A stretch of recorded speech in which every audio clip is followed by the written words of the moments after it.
Berat badan Nasar sempat menyusut pasca sakit, ungkap kondisinya sekarang.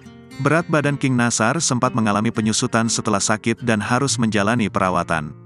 Nasar mengungkapkan kondisinya yang kini berat badannya sudah mulai kembali menyusut tapi sekarang alhamdulillah udah lumayan naik, kata Nasar ditemui di kawasan Senayan, Jakarta Selatan, Jumat, tanggal 16 Juni tahun 2023, dikutip dari grid.id.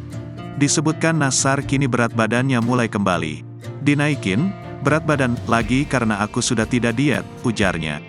Kalau kemarin-kemarin aku diet cuma makannya dikurangin, terang Nasar. Kini, kondisi kesehatan Nasar pun sudah pulih. Sudah sehat, ujar mantan suami Musdalifah ini. Meskipun demikian, Nasar memiliki pantangan agar kondisi badannya tetap sehat. Makanya tidak boleh dekat sama yang merokok, kata Nasar.